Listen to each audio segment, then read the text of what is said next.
Le Seigneur m'a dit, on le verra sur le média. Tous les médias du monde entier vont se focaliser sur le Seigneur. Là, je me suis demandé moi-même, est-ce que ça sera quand il va venir prendre l'église, enlever l'église? Ou bien quand il va venir, il m'a dit, tous les médias du monde entier vont voir le Seigneur dans les nuées. C'est ce que j'ai dit, Seigneur. Tous les médias, l'Internet travaille pour le Seigneur. Tous les médias du monde entier confessera Jésus-Christ est Seigneur. On le verra dans les nuées. Quelle période? Parce qu'il y a beaucoup de choses que le Seigneur m'avait dit, m'avait révélé. Il m'a resté dans le suspens. Mais cela me pousse à me conserver pur et irréprochable. Cela me pousse à être une église agréable et digne d'aller au ciel. Cela me pousse à m'examiner à tout moment. Moi, je dis à tout moment, mais le Seigneur m'a dit, un croyant, c'est celui qui vit à la seconde d'enlèvement. Je suis venu ici en Europe par le canal du mariage, par un regroupement familial du mariage.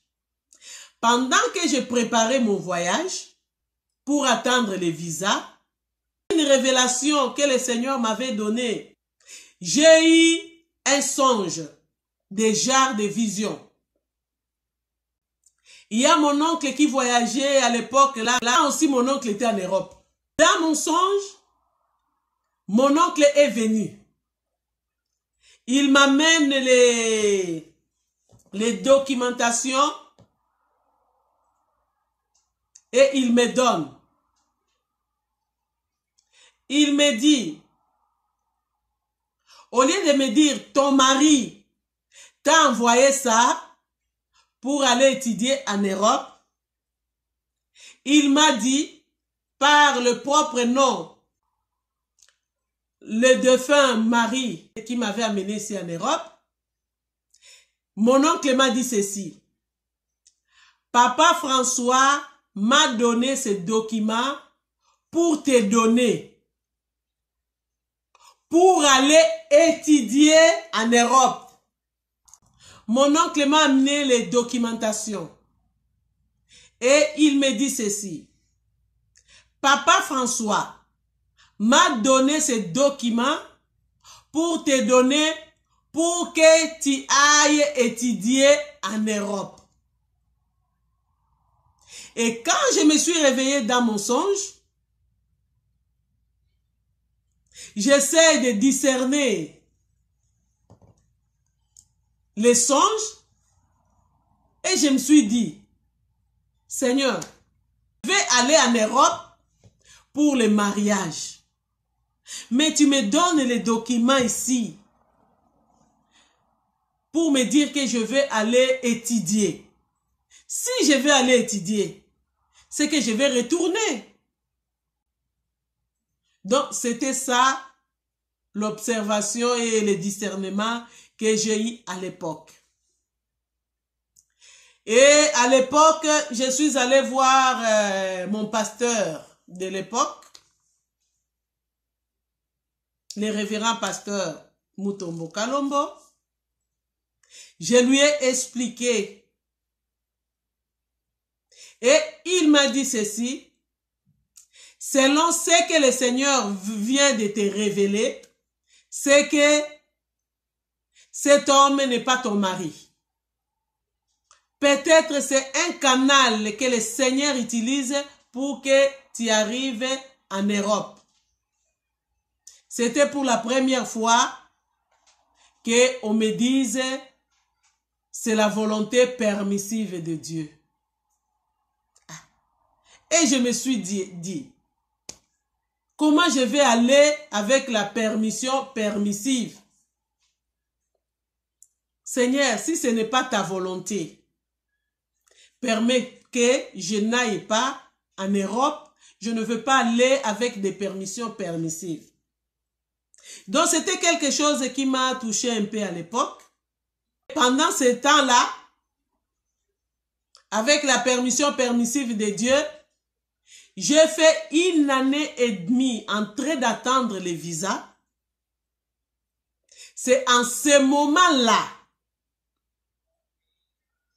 je suis passé à l'ambassade de Belgique. On va me dire que on t'a accordé les visas. 1 année et demie d'attente des visas. J'entre pour aller payer les visas. On va encore me dire, on me donne les visas sous condition. Et quelle a été la condition? Ça, on abordera ça plus tard quand je vais donner des révélations que le Seigneur m'avait données. J'ai encore attendu 1 année pour voyager. Cela veut dire j'ai fait l'attente de 2 ans et demi avant de voyager. Et pendant ce temps-là, le Seigneur était en train de m'instruire dans ma foi. Pour que quand je vais venir en Europe, je garde ma foi ferme. Je me rappelle, il y avait mes petits frères et mes petites sœurs, mes cousins, mes cousines, qui me disaient, il y a élevé ta foi. Tu les manifestes seulement ici au Congo. Quand tu vas arriver en Europe, tu vas abandonner. Et ma parole était toujours, si l'Europe, c'est le terminus pour entrer au ciel, la foi va s'arrêter en Europe. Mais si ce n'est pas encore le terminus, ma foi va continuer jusqu'au ciel. Et à l'époque, je ne disais pas jusqu'au ciel, je disais jusqu'au paradis. Et quand j'ai pensé à toutes les promesses là, moi j'ai dit, Seigneur, tu m'as dit quand je viens ici en Europe, c'est pour retourner. Comme je vais retourner au Congo, je ne mourrai pas en Europe. Ça, c'était la première chose. Le Seigneur, il m'a parlé de Matthieu 24. Pendant qu'il me parlait de Matthieu 24, il m'a dit qu'on va construire le temple de Jérusalem. Je crois que c'est la référence la plus proche de l'enlèvement. Donc c'est la période où l'église sera enlevée, je peux dire.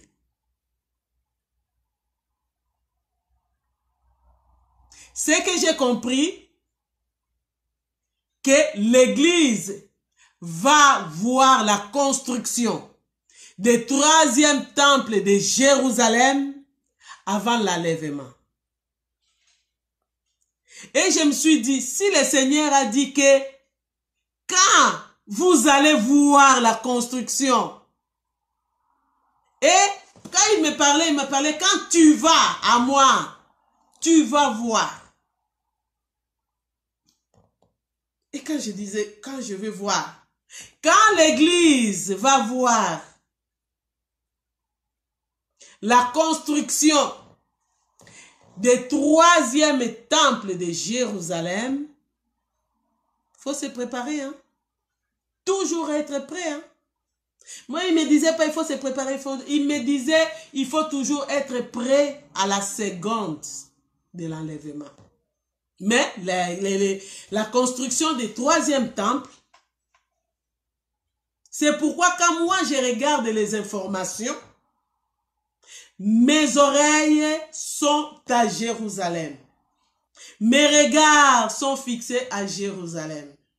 C'est la grande référence de nous les chrétiens, les croyants comme le Seigneur le disait, pour les ciels, pour l'enlèvement.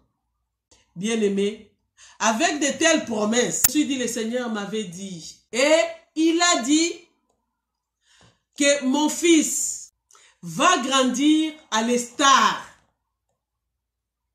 de Samuel. Mais dans cet enfant, il y a